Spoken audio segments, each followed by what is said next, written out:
ये खुजली ना सिर्फ कपड़ों में ही नहीं, कभी कभी अंदर भी होती है और तब शुरू होता है असली ज्वालामुखी। हम बात कर रहे हैं लेडीज़ की मोस्ट कॉमन, अनोइंग एंड सबसे अनकंफर्टेबल दोस्ती, द ईस्ट या फंगल इन्फेक्शन की। सो आज के इस वीडियो के थ्रू हम लोग बात करने वाले फंगल इन्फेक्शन होता क्या है, क्यों होता है, इससे कैसे बच सकते हैं एंड फाइनली इसका डेफिनेटिव ट्रीटमेंट क्या है। Only on my channel gyno talks with doctor Bimla. मैं हूँ doctor Bimla, obstetrician and gynaecologist. And yes, इस वीडियो को एंड तक ज़रूर देखिएगा एंड चैनल को लाइक शेयर सब्सक्राइब भी ज़रूर कीजिएगा। सो चलिए शुरू करते हैं the fungal infection in detail. Yeast या फंगल इन्फेक्शन क्या होता है? तो देखिए, ये जो फंगस है ये वजाइना को अफेक्ट करती है। ये होता है एक फंगस के कारण जिसका नाम है कैंडिडा एल्बिकन्स। नाम ही डेंजरस है तो काम भी उतना ही डेंजरस है। तो ये जब वजाइना को अफेक्ट करती है तो वहाँ का जो पीएच है उसको चेंज कर देती है, उसको गड़बड़ कर देती है। मीन्स जो वजाइना में होना चाहिए कम्फर्ट और प्यार वहाँ बन जाता है इचिंग, सुनामी, बर्निंग, लार्वा एंड वाटरफॉल की डिस्चार्ज। हालांकि ये फंगस या ईस्ट इन्फेक्शन जो है वो बॉडी के किसी भी पार्ट को अफेक्ट कर सकती है, मगर इस वीडियो के थ्रू हम लोग बात कर रहे हैं fungal infection in private part में। चलिए अब हम लोग इसके लक्षण या सिम्टम्स के बारे में बात कर लेते हैं। तो सबसे पहला है इंटेंस ईचिंग। मीन्स बहुत ज़्यादा खुजली होती है, मन करता है कि सिर्फ खुजाते रहो। दूसरा है बर्निंग सेंसेशन या जलन जब भी आप पेशाब करते हैं या at the time of sex. तीसरा है इसमें जो डिस्चार्ज होता है वो फटे हुए दही की तरह या कॉटन चीज़ तरह का डिस्चार्ज होता है, पर इसमें किसी तरह की फाउल स्मेल नहीं होती। अगर उसमें फाउल स्मेल या बदबू आ रही है मीन्स कि वो बैक्टीरियल इन्फेक्शन सुपर इम्पोज्ड है। एंड अगला जो इसका सिम्टम होता है, जो एक्सटर्नल जिलाइट एरियाज है वो उस पर सूजन आ जाती है, रेडनेस रहती है एंड बहुत इरिटेशन होता है। अगर ये सारे सिम्टम्स या लक्षण अगर आपको भी है तो आपकी वजाइना आपसे कह रही है कि कूलिंग चाहिए बॉस। अब बात करते हैं हम लोग फंगस जो है वो वजाइना में क्यों इन्फेक्ट करती है।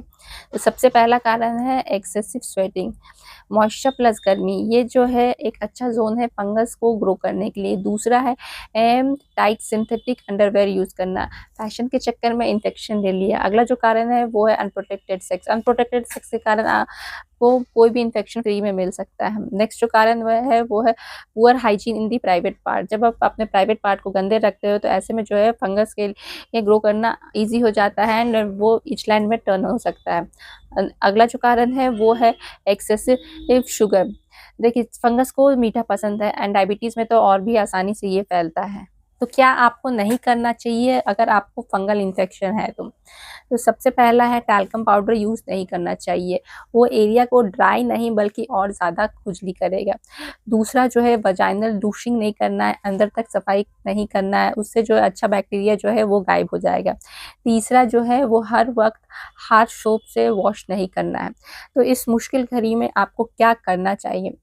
कॉटन अंडरवेयर पहनना चाहिए एंड साथ ही डेली पैंटी को चेंज करना चाहिए। दूसरा है आइस पैक लगाना है सो दैट इचिंग से रिलीफ मिले। तीसरा जो है वो एरिया को क्लीन और ड्राई रखना है। अगर इन सब से अगर आपको रिलीफ ना मिले तो फिर इमीडिएटली डॉक्टर से कंसल्ट करना है। डॉक्टर आपको ऑइंटमेंट्स देंगे, एंटी माइक्रोबियल मेडिसिन प्रेस्क्राइब करेंगे जिससे फुल स्पीड में आपको वो रिलीफ मिलेगा। अब हम लोग बात करते हैं कैसे इस फंगल इन्फेक्शन से बच सकते हैं, इसके डेफिनेटिव ट्रीटमेंट के बारे में, सो दैट ये जो खुजली का महोत्सव है वो बार बार नहीं हो। तो पहला है आपको कॉटन अंडरवेयर का यूज़ करना है। नेक्स्ट जो है वो है लूज फिटिंग बॉटम्स यूज़ करना है। अपने प्राइवेट पार्ट्स को क्लीन इन एंड वहाँ की हाइजीन को मेंटेन करना है। किसी एक माइल्ड सोप से या इंटीमेट वॉश से एक्सटर्नल जिनाइटेलियाज को साफ करना है, या सिर्फ पानी से आप एक्सटर्नल जिनाइटेलियाज को साफ करते हैं, बजाय ना कि अंदर सफाई नहीं करनी है। अगला जो है वो है वेट क्लोथ्स को अवॉइड करना है, स्पेशली आफ्टर जिम या फिर आफ्टर स्विमिंग के बाद। आपको अपने डाइट भी जो है वो अच्छे रखने, आपको प्रोबायोटिक्स ज़्यादा लेना चाहिए जैसे कि दही हो गया and less of sugar. After sex external genitalia या प्राइवेट पार्ट को क्लीन करना है। अगला जो है वो है किसी भी तरह की सेंटेड पैंटी लाइनर्स या सेंटेड पैड्स का यूज़ नहीं करना है, क्योंकि ये जो सेंटेड पैंटी लाइनर्स पैड्स है ये पीएच की बैंड बाजा बजा देते हैं।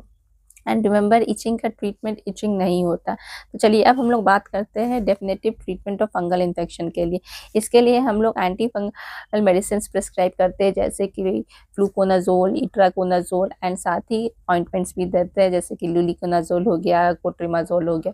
अगर साथ में बैक्टीरियल इन्फेक्शन भी सुपर इम्पोज है तो उसके लिए हम लोग एंटीबायोटिक्स का यूज़ करते हैं, मगर किसी भी तरह की मेडिसिन का यूज़ करने से पहले अपने डॉक्टर से ज़रूर कंसल्ट करें।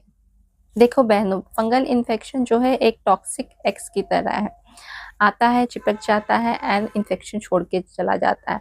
मगर हम सबको पता है कि ट्रू लव जो है वो अपने से प्यार करना होता है, self care and self clean करना होता है। ठीक उसी तरह अपने वजाइना के लिए भी केयर करना है, क्लीन रखना है एंड हाइजीन को मेंटेन रखना है।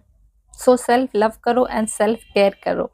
एंड मिलते हैं एक इंटरेस्टिंग न्यू टॉपिक के साथ on my channel gyno talks with doctor Vimla. And yes, अगर ये वीडियो अगर आपको अच्छा लगा, इंटरेस्टिंग लगा, तो क्या करना है, लाइक शेयर सब्सक्राइब करना एंड कमेंट करो अगर आपके कुछ क्वेश्चंस है तो। Till then bye bye and take care.